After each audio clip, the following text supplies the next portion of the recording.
Welcome di channel Buddha Alkitab Indonesia. Di video sebelumnya kita sudah membahas penciptaan di hari pertama dan kedua, yaitu penciptaan terang dan cakrawala. Di video ini kita akan membahas penciptaan di hari ketiga.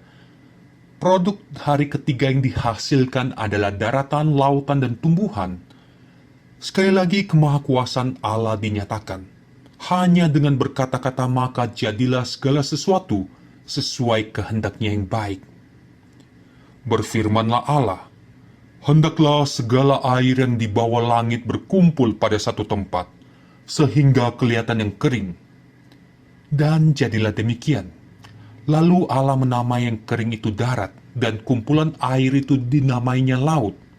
Allah melihat bahwa semuanya itu baik. Berfirmanlah Allah, hendaklah tanah menumbuhkan tunas-tunas muda, tumbuh-tumbuhan yang berbiji, segala jenis pohon buah-buahan yang menghasilkan buah yang berbiji, supaya ada tumbuh-tumbuhan di bumi. Dan jadilah demikian. Tanah itu menumbuhkan tunas-tunas muda, segala jenis tumbuh-tumbuhan yang berbiji, dan segala jenis pohon-pohonan yang menghasilkan buah yang berbiji. Allah melihat bahwa semuanya itu baik. Jadilah petang, dan jadilah pagi. Itulah hari ketiga. Pembahasan tentang penciptaan di hari ketiga akan difokuskan pada struktur bumi atau daratan. Sekilas penciptaan di hari ketiga ini juga tampak tidak menjadi suatu masalah. Mungkin ada pembaca masa kini yang langsung merujuk kepada konsep satu daratan Pangea, atau bumi yang berbentuk spherical, atau seperti bola. Struktur bumi ya terdiri dari lapisan kerak bumi, mantel, inti luar, dan inti dalam. Atau mungkin ada yang membayangkan bumi itu sedang berotasi dan berevolusi. Sungguhkah firman Tuhan itu sedang membahas konsep bumi yang seperti itu?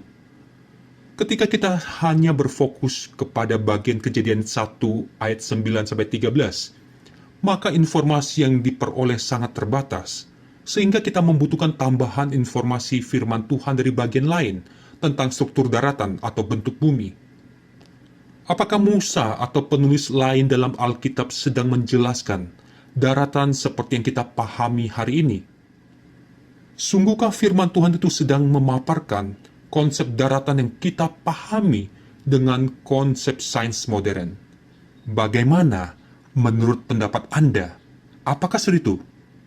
Mari kita membahas semakin tajam, semakin dalam, dan semakin tertanam.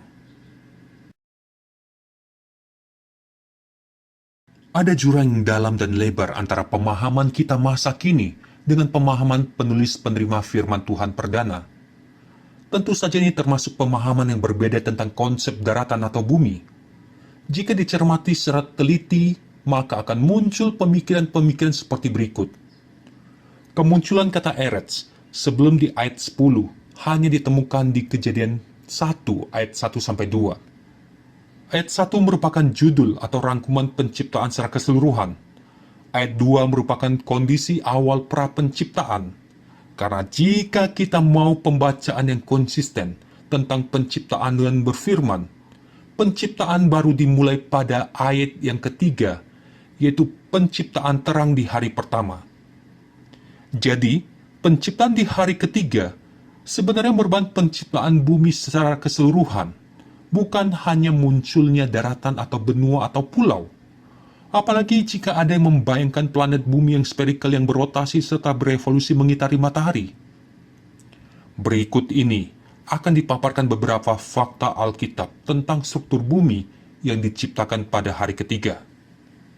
Pertama, penulis Alkitab menyatakan bentuk bumi dengan jelas. Menurutmu, Alkitab menyatakan bentuk bumi yang spherical atau flat atau bentuk lain? Dalam sejarah, pernah muncul suatu kutipan kontroversial yang mengatasnamakan Ferdinand Magellan, seorang pemimpin ekspedisi pertama asal Portugal yang bertujuan mengelilingi bumi. Kutipannya sebagai berikut, gereja mengatakan bumi itu datar, tetapi saya telah melihat bayangannya di bulan, dan saya lebih percaya bahkan pada bayangan daripada gereja. Sebenarnya kutipan itu dengan jelas sumbernya muncul dalam tulisan Robert Greene Ingersoll, seorang penulis dan orator Amerika Serikat pada abad ke-19 pada zaman keemasan pemikiran bebas yang berjudul Individuality. Kutipannya seperti berikut. Merupakan suatu berkat bahwa di setiap zaman seorang memiliki individualitas dan keberanian yang cukup untuk mempertahankan keyakinannya sendiri. Seorang yang memiliki martabat untuk mengatakan pendapatnya. Saya percaya yang Magellan katakan, gereja mengatakan bahwa bumi itu datar, tetapi saya telah melihat bayangannya di bulan, dan saya lebih yakin bahkan pada bayangan daripada gereja. Di haluan kapalnya ada ketidaktaatan, pembangkangan, cemoohan, dan keberhasilan. Apakah benar gereja pada masa itu memiliki keyakinan bahwa bentuk bumi adalah datar? Silakan Anda belajar mencari fakta sejarah dan boleh tuliskan di kolom komentar. Hal yang lebih penting adalah apakah Alkitab menyatakan bentuk bumi yang datar? Jawabannya seharusnya iya. Alkitab menyatakan bentuk bumi adalah lempeng sirkuler datar. Mari kita lihat fakta di Yesaya pasal 40 ayat 22. Dia yang bertata di atas bulatan bumi yang penduduknya seperti belalang. Mungkin ada sebagian besar orang Kristen yang sering memakai ayat ini untuk menyatakan bentuk bumi yang bulat atau spherical. Jika mau belajar lebih teliti melihat dari asal katanya, maka akan jelas arti kata bulatan di kalimat itu. Fakta terjemahan Alkitab tidak bisa dihindari. Terjemahan LSV, NRSV, NIV memakai kata circle, atau ESV memakai kata disk, suatu bentuk piringan bulat datar. Tentunya terjemahan itu didukung dari asal kata bulatan, yaitu hook, yang berarti disk atau bentuk lempeng sirkuler datar. Sebenarnya penulis kitab Yesaya memiliki perbendaharaan kata dur yang berarti berbentuk bola, seperti di Yesaya 22 ayat 18. Tetapi kata itu tidak ditujukan untuk menyatakan bentuk bumi yang spherical. Atau penulis seharusnya bisa memakai bentuk sehari-hari yang representatif dengan bentuk bumi yang spherical, seperti bentuk bumi seperti sebuah anggur. Ini adalah fakta Alkitab bahwa bumi berbentuk lempeng sirkuler datar. Bentuk itu memiliki pola dasar datar dengan permukaan yang memiliki variasi topografi, gunung, bukit, dataran, lembah. Fakta ini dapat dikonfirmasi dari pemahaman kontekstual Rabi Yahudi seperti Eliezer ben Hyrcanus yang hidup sekitar abad pertama sampai kedua Masehi. Jadi bisa disimpulkan bahwa fakta Alkitab tentang bentuk bumi datar tidak sesuai realitas bumi ini yang berbentuk spherical, atau lebih tepatnya, oblate spheroid. Gambaran bumi yang berbentuk piringan sirkuler datar juga dapat dilihat dari pengaruh konteks Mesir dan Timur Dekat kuno terhadap perjalanan nenek moyang Israel dan Musa. Bukti dari Mesir abad ke-14 sebelum Masehi menggambarkan Osiris dan Geb, dewa bumi, dengan bentuk sirkuler. Fakta lain berupa inskripsi dari zaman Ramses II dan III menuliskan bahwa bumi berbentuk sirkuler, atau hieroglif dari teks papirus Ani menunjukkan bentuk bumi datar. Bukti dari Babilonia abad ke-6 sebelum Masehi menggambarkan peta dunia dengan bumi yang berbentuk lempeng sirkuler tunggal dan datar. Kedua, penulis Alkitab menyatakan adanya struktur atau posisi tengah dan ujung bumi. Kedua konsep itu hanya dapat ditemukan pada bumi yang berbentuk lempeng sirkuler datar. Konsep tengah dan ujung bumi dapat kita temukan misalnya pada teks Daniel pasal 4 ayat 10-11.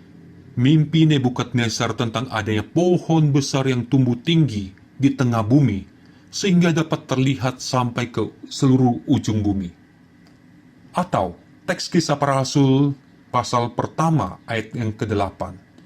Janji Tuhan Yesus tentang turunnya Roh Kudus kepada para murid, dan tugas para murid sebagai saksi sampai ke ujung bumi. Pada bumi yang berbentuk spherical, di manakah posisi tengah dan ujung bumi? Bayangkan, ada suatu objek yang sangat besar pada satu sisi bumi spherical. Objek itu mungkin saja bisa terlihat dari titik A, B, dan C. Tetapi apakah objek itu dapat terlihat dari titik D? Tentu tidak. Jadi realitas bentuk bumi spherical tidak dapat mengakomodasi konsep tengah dan ujung bumi. Ketiga, penulis Alkitab menyatakan bumi statis tidak bergerak dari posisinya berkat adanya struktur pilar dan fondasi bumi. Struktur pilar mungkin dapat kita bandingkan dengan bentuk hieroglif bumi yang memiliki pilar atau tiang atau kolom vertikal. Bumi dan struktur pilar dan fondasi dapat digambarkan dengan objek sehari-hari yang representatif berupa meja bundar, seperti pada tampilan berikut. Jadi fakta Alkitab tentang pilar dan fondasi bumi tidak bisa diakomodasi dalam realitas bumi spherical. Keempat, penulis Alkitab menyatakan konsep geosentris. Bumi statis tidak bergerak, menjadikannya sebagai pusat dari tata surya. Objek langit seperti matahari, bulan, dan bintang bergerak mengitari bumi sebagai pusatnya. Pandangan ini dapat terlihat dari fakta-fakta Alkitab seperti di Yosua pasal 10 ayat 13, Mazmur 19 ayat 6, dan Pengkhotbah pasal 1 ayat 5. Jadi fakta Alkitab tentang bumi yang statis tidak bergerak dan menjadi pusat edar benda langit tidak sesuai realitas sistem heliosentris. Kelima, penulis Alkitab menyatakan adanya konsep dunia orang mati, Sheol atau Hades. Dunia itu merupakan tempat bagi semua jiwa orang yang telah meninggal. Itu dapat terlihat dari fakta penyataan Alkitab seperti di Kejadian pasal 37 ayat 35, Bilangan pasal 16 ayat 33, dan Lukas 16 ayat 23. Posisi dunia itu secara geografis adalah berada di bawah bumi. Jadi apakah struktur Sheol atau Hades dapat ditemukan secara geografis pada realitas bumi spherical ini? Apakah kelima aspek penyataan Alkitab tentang struktur bumi merupakan suatu fakta yang luar biasa mengejutkan bagi Anda? Mungkin akan ada orang Kristen yang menolak fakta-fakta penyataan itu. Apakah Anda masih ingin mengintegrasikan seluruh aspek fakta-fakta penyataan Alkitab itu ke dalam pembelajaran di kelas? Fakta konsep bumi yang dinyatakan dalam Alkitab perlu dipahami secara literal. Masalah ketidaksesuaian fakta itu dengan realitas dunia ini merupakan PR bagi setiap pecinta firman Tuhan. Semoga PR itu bisa dijawab sehingga perspektif Alkitabiah kita dapat semakin luas. Tuhan Yesus memberkati Anda.